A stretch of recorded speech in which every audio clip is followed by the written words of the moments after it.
East will. It's just hard to believe. I mean, It really is. The fact that it's just, the conference is so big in itself. You kind of wonder, is Villanova going to fall in that ranks of the Auburn Tigers in the sense that they're sliding backwards too? Warren is fouled by Naismith. Look at this. Or pardon me, Naismith is fouled by Warren. Excuse me, and Naismith will shoot free throw. Interesting approach by Andy Kennedy, the head coach of Ole Miss. He wants to put Auburn at the line, force them to beat him from the free throw line. They are a 64% foul shooting team. That could be part of the reason. But look at Naismith's smile. It's almost like he didn't expect to make that shot. I mean, you can sense right now that Auburn feels like they can actually win this game. Now we got 1 and 2. Gabriel tracks it down in the corner. And now he's going to the line.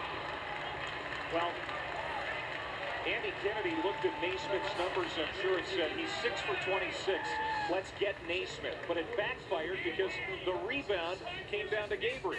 But look at that smile on his face. I mean, he knows he's not a good free throw shooter.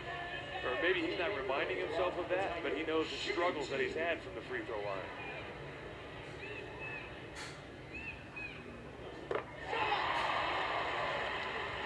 I know if Auburn wins this game, in the post-game press conference, Andy Kennedy will be asked about his approach to fouling.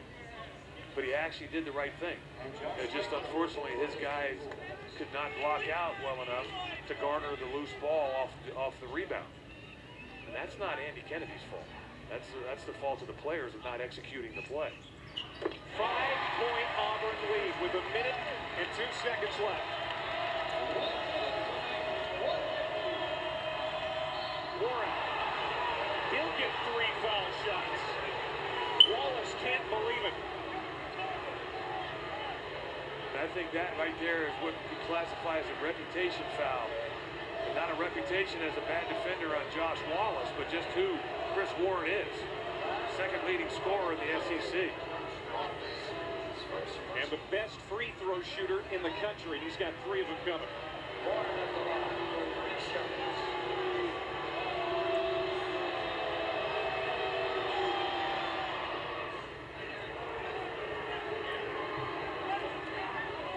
Tony Barbee's instructing the scorer's table to show the replay so that he can look at it up on the big screen here in the new arena.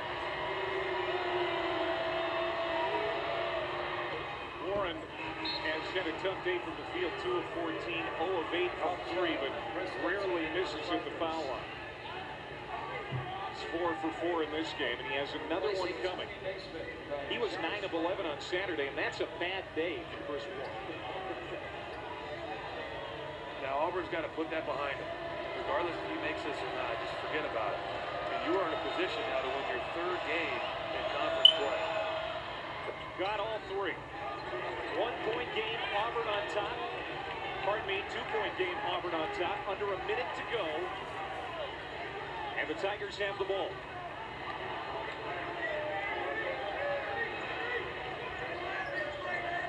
Denson. For Gabriel. Showing patience here. And a foul here on Ole Miss that's going to go against Zach Graham. 2 shots coming. Denson took a shot. He's slow getting up. And he's the man that's going to the free throw line. He's coming off, looking to hand it off to Ernest Ross. Watch this. Point. Right into the elbow of Zach Graham. Shake out the cobwebs, young man. You got to knock down these free throws.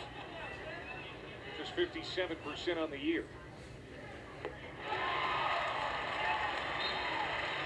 Chance to make this a 2-possession game with the next one.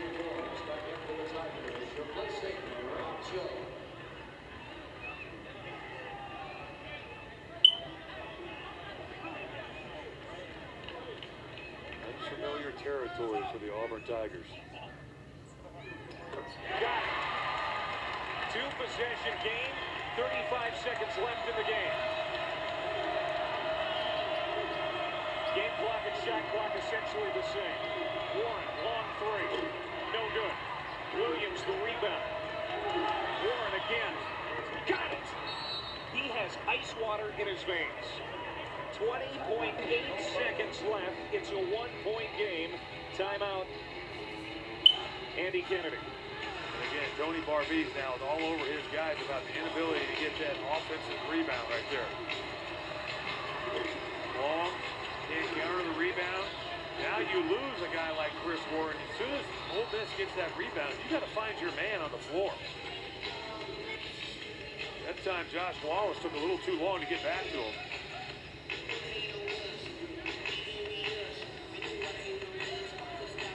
Each team with a timeout left. The Possession arrow still favors the Rebels. Let's take a look at our Geico play of the game. This was in the first half. Kenny Gabriel. And it was that alley-oop pass from Tony Naismith. Watch how he catches it. Spins in the air, faces the basket, catches and finishes with the right hand. Gabriel, 24 points to lead Auburn. The Tigers have come from behind. They trailed by 20 in the first half, and they lead it by 1 now with just over 20 seconds to go, and the Tigers have the ball. Considering what Andy Kennedy did the previous 2 times down the floor, not the last time, but previous to that, he fouled right away. Because he wanted to make it a free throw shooting contest for a team that shoots 64%. Now, does he continue to maintain that strategy now that they're down 1 and see if the Auburn Tigers wilt under pressure? I say that he probably comes out in a press. If he can't get a turnover or maybe get a 10-second call, then he fouls after that. See if you can generate something off your defense. And he immediately comes out in a full court man-to-man press.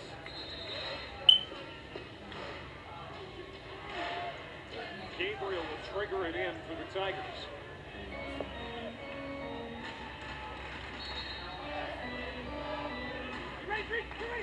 Ross is their best free throw shooter. Denson has it now. Trying to play keep away. Jump ball, and it belongs to Ole Miss. That is the worst possible scenario for Auburn, and it plays out. But Denson never looked to take the ball up the court. He actually just tried to run away from the defense. You got to catch, square up, look down the floor. He basically was not looking to advance the ball whatsoever. He was just looking to run away from the defense. And watch how he goes away from the defense, and then he kind of just holds the ball, and he allows the defense to come to him and tie him up. This is what we were talking about. Tony Barbee has been teaching all year, and that's a freshman mistake that he will have to explain to his rookie. Last couple of games have been heartbreaking losses for the Auburn Tigers. Buzzer beater defeats at Alabama, and here on Saturday to Arkansas. And I ran into the coaches last night at dinner, and I said, unfortunately for you guys, you've had the type of season that now towards the end of the year, you're finding ways to lose instead of actually winning. Well, Ole Miss has it here. What's the strategy now? Well, I think considering what we've seen, you put the ball in Chris Warren's hand. In my instance, I'd go run a 1-4 flat, let him go one-on-one. They get it into Warren. He dribbled it out of bounds.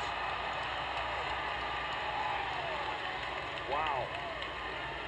He had Wallace on his hip, caught it, took off, bobbled the ball.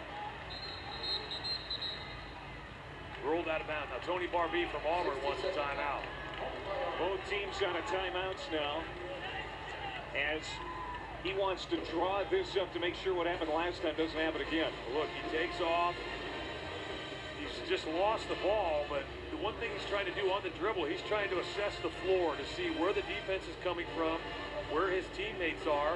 If the defense wasn't going to come to him, he was going to attack the basket.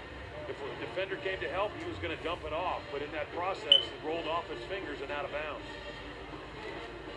Again, Ole Miss needs this one here tonight and a little help to get the 2 seed in the West. If they lose tonight, they're out of that picture. Auburn, if they win here tonight and take care of business on Saturday at LSU, they could be the 5 seed. In fact, they will be the 5 seed.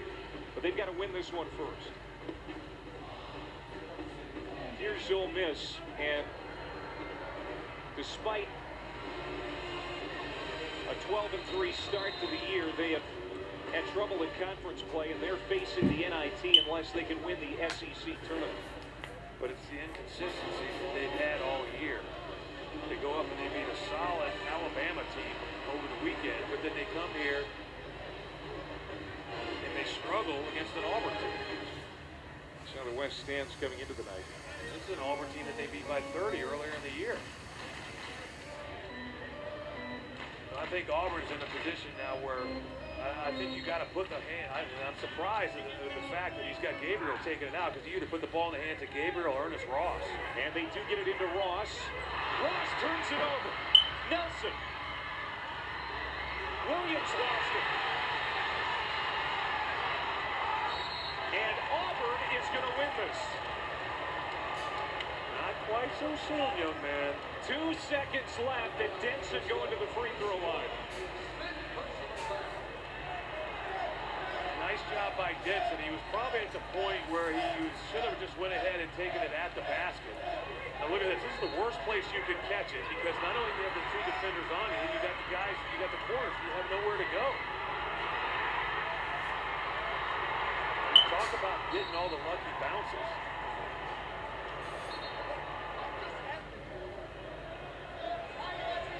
I misspoke. I thought the clock had expired. Pardon me. 2.1 seconds remaining. Auburn has just watched Chris Warren foul out with 12 points. And he averages 19 a game, 7 underneath his average.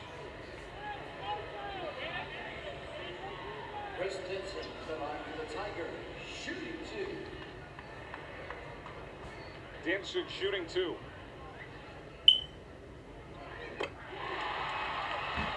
Now, what do you do here? I mean, obviously, you go ahead and make it, because neither team has a timeout. If you make it, you're up 3. So worst case scenario is they hit a bomb and it goes into overtime. Some coaches like them to have their guy miss it. They figure by the time they garner the rebound, the clock's going to expire. Huge free throws for the freshman. Nelson at the horn. No, but it was close. And Auburn comes from behind to win it here in their